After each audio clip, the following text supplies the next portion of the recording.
नमस्कार, मेरा नाम विवेक है और मैं विगत 20 वर्षों से गांव के विकास के लिए काम कर रहा हूं। इसमें मैंने शहरों को देखा, गांव को भी देखा। गांव में सबसे ज़्यादा मैंने जो फोकस किया अपने विकास में, तो मेरा था कि गांव की पंचायतों में कैसे पंचायत के बारे में लोग ज़्यादा समझ सकें, लोकतांत्रिक व्यवस्था कैसे स्थानीय स्तर पर लोगों के मनोविवेक में आए, और उस पंचायती राज व्यवस्था को लेके मैंने क्षमता विकास का काफ़ी प्रशिक्षण पर काम भी किया है। लेकिन फिर भी मुझे लगता है कि अभी बहुत काम करने की आवश्यकता है।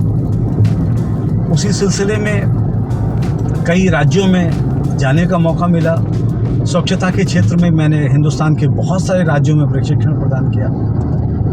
देश की बड़ी एकेडमी में भी मुझे प्रशिक्षण देने का मौका मिला। हम वो हैं जो खबरों की तह तक जाते हैं।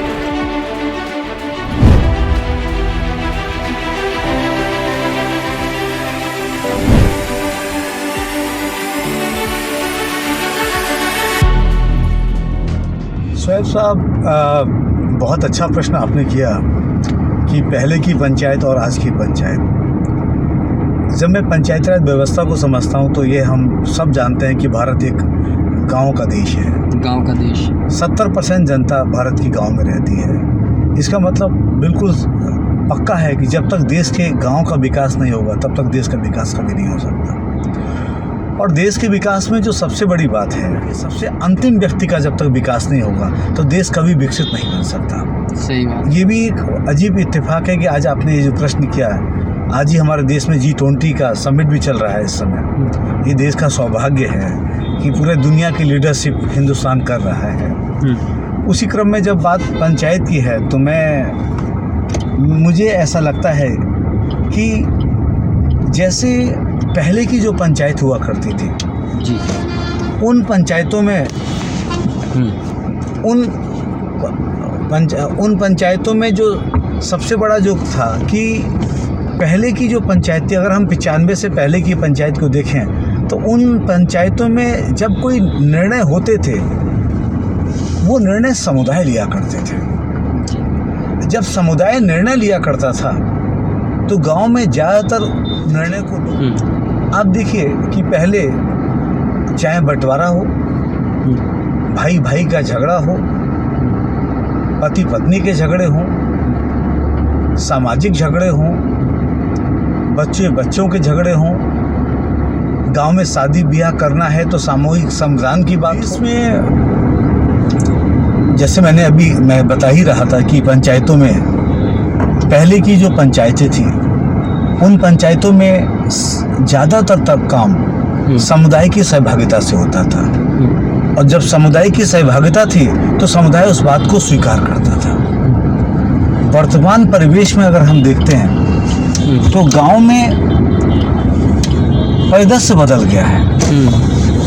आज की पंचायत में अगर हम देखें तो ज़्यादातर कामों में जो गांव का जो समुदाय है वो गांव की पंचायत की बात को मानने को तैयार नहीं है। उसका सबसे बड़ा उदाहरण अगर आप देखें, आज श्रमदान गांव से कोसों दूर हो गया है। पहले आपने भी बचपन में बहुत सुना होगा कि हमारे यहाँ जब शादी ब्याह, मेला, कोई फंक्शन, कोई भी सामाजिक कार्य होता था, पूरे गांव के लोग श्रमदान करके उस जगह को चमका दिया करते थे। आज हर व्यक्ति सफाई कर्मी पे केंद्रित है। गांव का हालात ये है कि हर आदमी चाहता है कि सफाई कर्मी ही सफाई को कार्य करे। वो व्यक्तिगत स्वच्छता भी अपेक्षा करता है कि सफाई कर्मी आके करें। और यही कारण है कि समुदाय का जो भाव जो था, सामुदायिक भाव, वो ख़त्म होने लगा है। आजकल हर योजनाओं में अगर आप देखें तो योजनाओं में भी आपने देखा होगा जो प्रतिभागिता है लोगों की, अभी भी कई चीज़ों में अगर हम देखें तो प्रतिभागिता बहुत कम है। और ख़ास तौर से जो एक होता था कि समुदाय तय करता था गांव में सबसे गरीब लोग कौन कौन हैं, उनके विकास की अगर हम बात करें तो आज के समय पे हम सब जानते हैं कि उस तरह से कार्य नहीं हो पा रहे हैं। तो मुझे ऐसा लग रहा है, जो मुझे सबसे बड़ी जो पंचायत में अगर कमी देखने को मिल रही है कि गांव में समुदाय गायब हो गया है। और जब समुदाय गायब हो गया है तो समुदाय भूमिका खत्म हो गई है। जब समुदाय की भूमिका खत्म हो गई है तो हम केवल पंचायत का काम जरूर कर रहे हैं, लेकिन ये सामाजिक तौर से समुदाय की भूमिका उतना प्रभावी नहीं है। कुल मिला के पंचायत का काम तो कर रहे हैं, लेकिन पंचायत नहीं कर रहे हैं। वो पंचायत होना चाहिए, जैसे जिस तरीके से एक छोटी सी पूरा गांव की एक यूनिटी होती थी, कुछ अगर चीज़ें बिगड़ती थी तो आके आप देखिए ना शोएब साहब की पहले झगड़े गांव में निपटते थे, आज थाने में जाते हैं। अब हर गांव में देखिए सैकड़ों मुकदमे। आप जमीन का मामला देखिए, पहले भाई भाई के बंटवारे पंचायत कर देती थी, आज के बंटवारा का हालात ये है कि आप अभी करिए, 1 घंटे के बाद में लोग कोर्ट कचहरी के चक्कर लगा रहे हैं। आप देखिए पहले जब कोई बीमार होता था तो पूरा गांव सहयोग करता था। आज आप देखिए कि वो व्यक्तिगत तौर पे कोई भी जो है सहयोग करने की कोई भावना नहीं रह गई है। व्यक्ति जो परिवार बीमार है बेचारा वही प्रयास कर रहा है चीज़ों को लेके। तो एक जो सामुदायिक कमी होने के कारण जो एक भाव होता था, जिसमें पंच परमेश्वर, जो मुंशी प्रेमचंद ने जो लिखा था ना, कि जिसमें अलगू चौधरी और जुम्मन शेख की कहानी लिखी गई थी, कि जिसमें पंच में परमात्मा का जो वास है और पंच का जो आधार है। अगर आप देखें तो जो वार्ड के जो ग्राम पंचायत के सदस्य हैं, बहुत लोगों को तो अभी ये भी नहीं पता है कि वो किस कमेटी के मेंबर हैं। अगर उनको पता भी है तो स्वाभाविक बात में उनको ये भी नहीं पता है कि वो क्या भूमिका अदा कर सकते हैं, क्या भूमिका अदा कर सकते हैं। सही। तो मेरा जो सबसे बड़ी बात है कि नर सेवा नारायण सेवा, मानवता की सेवा में समाज हमेशा मानव की आवश्यकता होती है। तो मानवता मुझे लग रहा है धीरे धीरे गांव में कम हो रही है और ये एक बहुत चिंता का विषय है। खास करके सर आज संडे का दिन है और हम लोग लखनऊ की इन तंग गलियों से गुजरते हुए और पूरे लखनऊ की शेयर कर रहे हैं। हालांकि मकसद ये था कि आइए गांव पे कुछ चर्चा किया जाए, गांव को लेकर कुछ बखान किया जाए कि गांव के डेवलपमेंट को लेकर क्या किया जा सकता है, कुछ बेहतर हो सकता है, या पुरानी पंचायतें कैसी थी अब की कैसी है, या क्या क्या ऐसी चीज़ों को लेकर जो किया जाए तो और बेहतर तरीके से पहुँच जाएगा। क्योंकि हमारा जो चैनल है जिसमें बहुत सारे अधिकतम ग्रामीण लोग जुड़े हुए हैं, तो मैं ये चाहता हूँ कि उन ग्रामीण को बताया जाए कि कुछ भूमिका, जैसे एक वो है कि हम बदलेंगे तो जग बदलेगा। तो गांव के लेवल पे किस तरीके से हमको बदलने की कोशिश की जाए। मैं विकास में एक बहुत छोटी सी, मैं अभी आपसे एक चर्चा करता हूँ। मैं एक प्रश्न है, बहुत अच्छा प्रश्न आपने किया कि गांव में विकास के लिए क्या किया जाए। सबसे इम्पोर्टेंट बात है, मेरा मानना है कि गांव के विकास में जो सबसे बड़ा योगदान है वो है नैतिकता का। नैतिकता। गांव पहचाने जाते थे अपने नैतिक बल के आधार पे कि फलाने गांव में बड़ा सम्मान होता है, फलाने गांव में बड़े बूढ़ों की बड़ी इज्जत होती थी, फलाने गांव में बच्चे अपने बड़े बूढ़ों के सामने कोई गलत बात नहीं कह सकते थे, कोई किसी तरह का मदपान नहीं कर सकता था। लेकिन आज अगर आप देखें गांव का सलूक ही बदल गया है।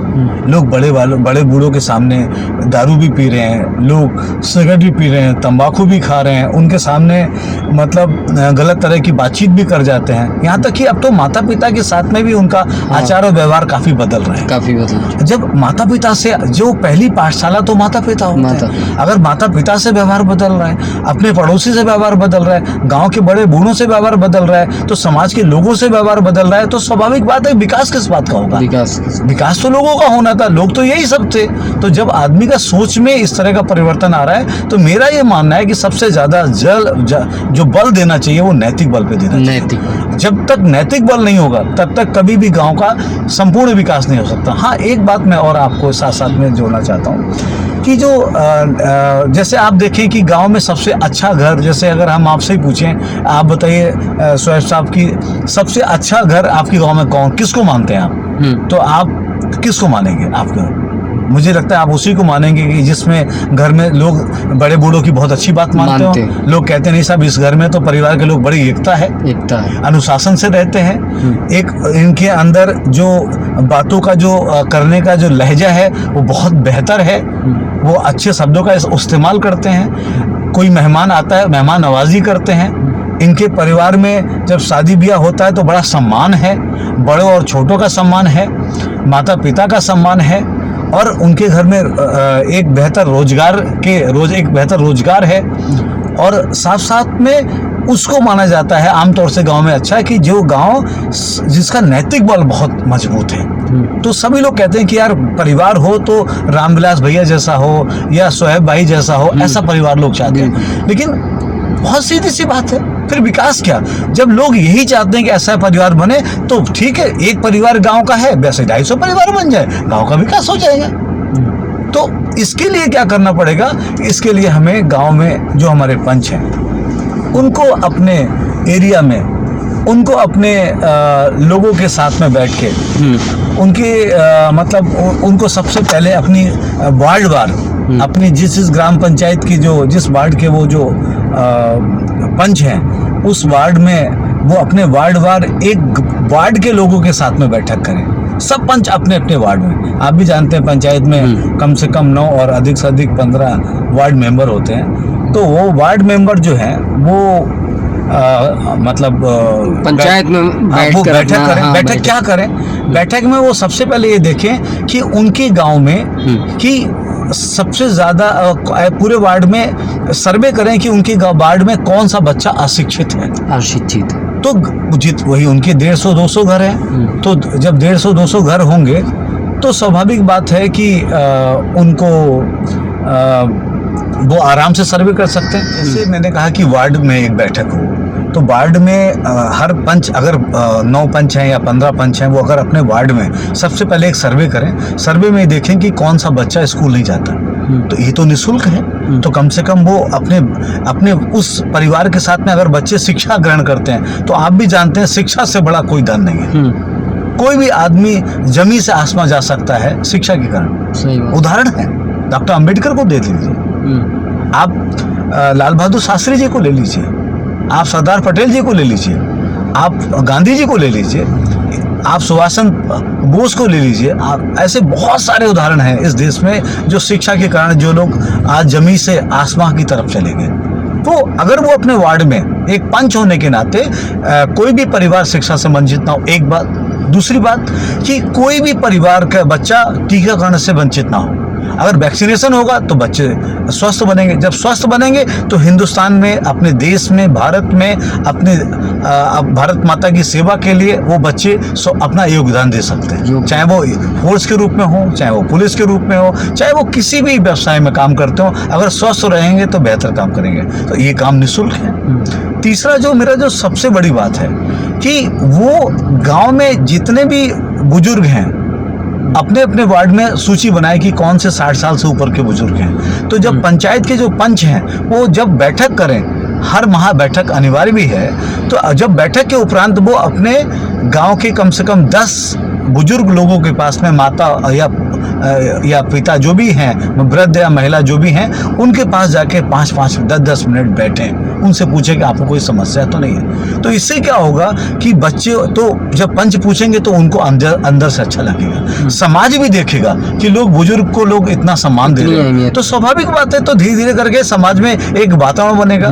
बुजुर्ग की इज्जत भी बढ़ेगी, लोग भी मानेंगे कि भैया प्रधान जी, पंच सब उन्हीं के पास आते हैं। तो स्वाभाविक बात है, उनका एक समाज में स्थान जब बढ़ेगा तो उनकी कदर बढ़ेगी। जब कदर बढ़ेगी तो नैतिक बल बढ़ेगा, और जब नैतिक बल बढ़ेगा तभी गांव का सर्वोच्च विकास होगा। और शायद तभी जो मुंशी प्रेमचंद का पंच परमेश्वर की बात है, जिसमें परमात्मा का वास पंचों में कहा गया है, वो तभी होगा जब हमारे बुजुर्गों का सम्मान होगा और गांव में, पंचायत में नैतिक शिक्षा का विकास होगा। तो विकास का मेरा ये मानना है कि विकास से पहले, जो मैंने अभी पहले भी बोला था कि सबसे अच्छा परिवार, हम चाहते हैं कि मेरे गांव में ऐसा सबसे अच्छा परिवार है। क्यों है? अनुशासन है, जो मैं अभी बता भी चुका हूं। तो स्वाभाविक बात है, पूरे गांव को क्यों ना वैसा बनाए, और उसमें सारा अगर सारांश देखेंगे तो वही आएगा कि उस परिवार का नैतिक बल बहुत मजबूत है। तो आइए हम सब मिलकर विकास में सबसे ज़्यादा ध्यान, ये नाली खड़ंजा से ज़्यादा ये सेकेंडरी चीज़ है। ये है एक ऊपर का आवरण है कि हम कपड़े कैसे पहनते हैं, लेकिन आंतरिक रूप से हम कैसे हैं, हम आंतरिक रूप से कैसे स्वस्थ हैं, वो हमारा नैतिक बल से होगा। ये मेरा मानना है कि विकास, पंचायत के विकास में सबसे ज़्यादा जरूरी है नैतिक बल, और ये बहुत दूर होता जा रहा है। ये बहुत चिंता का विषय है।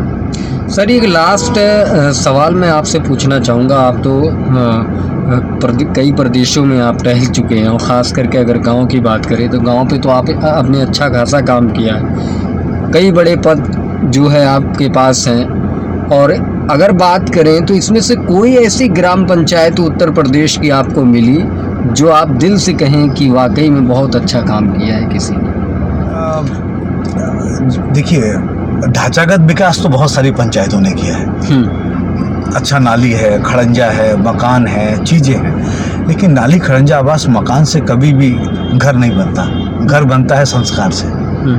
जहाँ तक संस्कारों की बात करूँ तो मुझे ऐसा लगता है कि अभी इस पर बहुत काम करने की ज़रूरत है। हाँ। मैं बहुत अच्छा तो नहीं कह सकता, हाँ, लेकिन मैंने कुछ पंचायतें जैसे मैंने देखा है जिसमें मुझे लगा है कि उस पर काम हुआ है।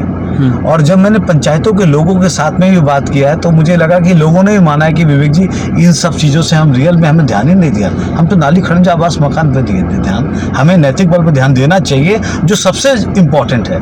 तो मैं मतलब बहुत खुल के नहीं कह सकता कि मुझे अभी लग नहीं रहा है क्या उतना नैतिक बल वाली कोई पंचायत मैंने देखी है। हाँ, मैं कल गुवाहाटी भी जा रहा हूँ और मैं गुवाहाटी भी जा रहा हूँ कल, और 13 तारीख को मैं मेघालय में जो एशिया की सबसे अच्छी जो पंचायत है उसका भी भ्रमण करने जा रहा हूँ। मैं देखता हूँ कि स्वच्छता तो है वहाँ पर, लेकिन नैतिकता कितना है इसका आंकलन मैं वहाँ भी करूँगा। और लेकिन मैं काम कर रहा हूँ। मैं माल की कुछ पंचायतों के साथ में नैतिक बल पे काम कर रहा हूँ। मैं शाहजहाँपुर में जो है 2 पंचायतों के साथ में काम कर रहा हूँ। मैं पीलीभीत में बरखेड़ा ब्लॉक में 1 पंचायत के साथ काम कर रहा हूँ। मैं इसी तरह से बरेली में 1 पंचायत के साथ काम कर रहा हूँ। बाराबंकी में 2 पंचायतों के साथ कर रहा हूँ।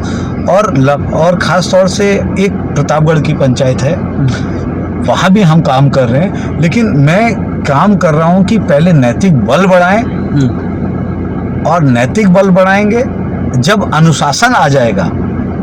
अनुशासन तो किसी को अच्छा तो नहीं लगता सोएब साहब, लेकिन अनुशासन के बगैर आप कोई चीज़ हासिल नहीं कर सकते और वो सस्टेन भी नहीं करेगी। तो मेरा ये अब मैं जो काम कर रहा हूँ जिन पंचायतों के साथ में, यूपी में भी, यूपी के बाहर भी, तो मेरा पहला है कि पंचायत में विकास पे अभी मैं काम कर रहा हूँ। अभी मैं ये नहीं कह सकता कि मैंने उस तरह की पंचायत बना ली है, ये मेरा प्रयास है। और मेरे अभी जुम्मा कुछ ही समय हुआ है इस मुद्दों पे काम करते हैं मुझे।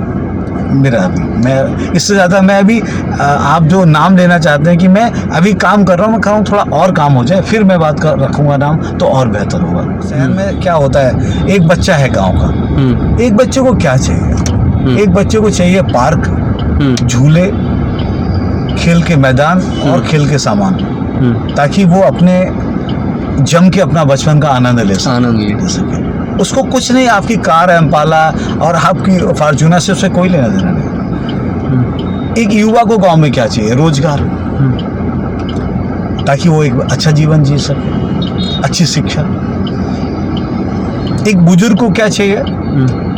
पेंशन और कुछ पैसे, ताकि वो अपने नाती पोतों के लिए सामान कभी मन करे ला सके।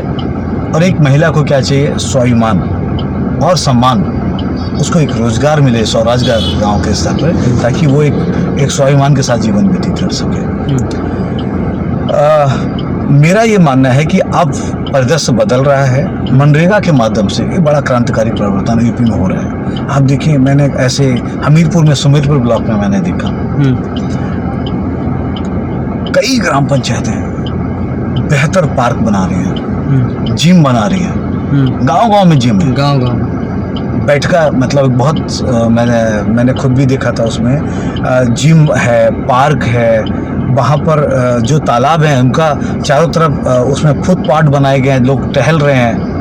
और मैंने वहाँ एक रोचक बात मैं आपको बताऊँ, जिम में वहाँ लोगों ने बताया कि सुबह 4 बजे से 5 बजे केवल महिलाएं करती हैं, और 5 बजे के बाद में पुरुष करते हैं। तो महिलाएं भी स्वस्थ, मतलब वो भी उस जिम का आनंद ले रहे हैं और दिन भर अपने बच्चे खेलते कूदते रहते हैं। तो अब हम ये कहें कि वो पुरातन वाले गाँव में देखें, ऐसा नहीं है। अब शहर, और इसीलिए आप देखें कि बहुत सारा माइग्रेशन जो है ब्रेक डाउन भी हुआ है, अब धीरे धीरे कम होने लगा है। मैं ख़त्म तो नहीं कह सकता, थोड़ा कम हुआ है, क्योंकि गांव में भी अब इसमें योगदान मनरेगा का है। मनरेगा ने बहुत ज़बरदस्त, मतलब 268 स्कीम है मनरेगा में, 268 स्कीम, और कई, यहाँ तक कि अगर आप देखें सिद्धार्थनगर का जो हौसड़ी ग्राम पंचायत है, एक मॉडल है। देश में बाल हितैषी गाँव का 3रा पुरस्कार मिला है, राष्ट्रपति पुरस्कार मिला है। तो 27 पुरस्कारों में एक वो भी गांव चुना गया वो यूपी भी का। तो उसके रीजंस ये हैं कि उन्होंने काम किया है। काम। और अब आप कल्पना करिए कि अब तो कार्बन न्यूट्रल गांव बना रहे हैं वो। जो लोग कल्पना करते थे कि प्रधान कार्बन न्यूट्रल के बारे में जानता नहीं है, आप देखिए वो प्रधान जी उस पर काम कर रहे हैं। तो स्वाभाविक बात है कि मैं ये कहूँगा कि जो ढांचागत विकास शहर का हुआ था, अब वो गांव की तरफ डाइवर्ट हो गया। और प्रधान जो पढ़े लिखे आए हैं, और काफ़ी प्रधान है, जैसे माल में सहयोगिता जी हैं, बहुत ही पढ़ी लिखी प्रधान है, अटारी की प्रधान है। ऐसे अलग अलग ग्राम पंचायतों में अलग अलग लोग हैं। तो स्वाभाविक बात है वो अपने गांव को, शहर को गांव में उतारने का प्रयास कर रहे हैं।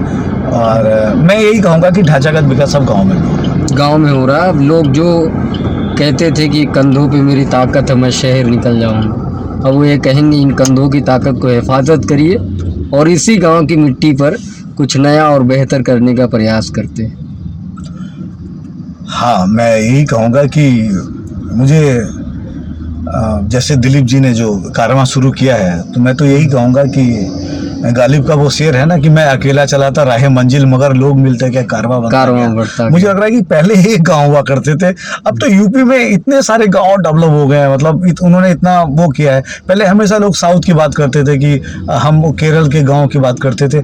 आज यूपी में आप मतलब एक नहीं, मैं सैकड़ों गाँव बता सकता हूँ। मैंने बताया जो सुमेरपुर ब्लॉक हमीरपुर का जो गाँव है, बैठका, मतलब उसमें इतना खूबसूरत गाँव आप कल्पना नहीं कर सकते। और एक गाँव नहीं, कई गाँव हैं।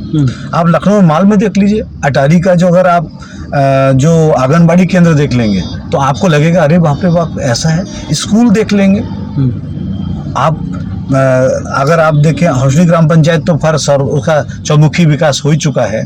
आप शाहजहांपुर में आप देख लीजिए कि सत्यवीर जी का गांव, हाँ, उन्होंने कितना गजब गोबर से वो इलेक्ट्रिसिटी डेवलप कर रहे हैं। मैंने भी देखा है और काम कर रहे हैं। आपके साथ में हम लोग गए थे। और आप अगर याद करें तो एक बदायूं में प्रशांत सिंह हैं, उन्होंने अपना जो गांव बनाया है वो मतलब सॉलिड और लिक्विड एंड वेस्ट पे, खासतौर से प्लास्टिक मैनेजमेंट पे गजब का गांव बना है।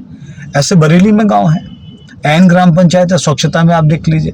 आप पीलीभीत में देख लीजिए, पीलीभीत में अगर आप चले जाएं तो ऐसी कई ग्राम पंचायत बरखेड़ा में है, बीसलपुर में है, बिलसंडा में है, आपका ललौरी खेड़ा में है।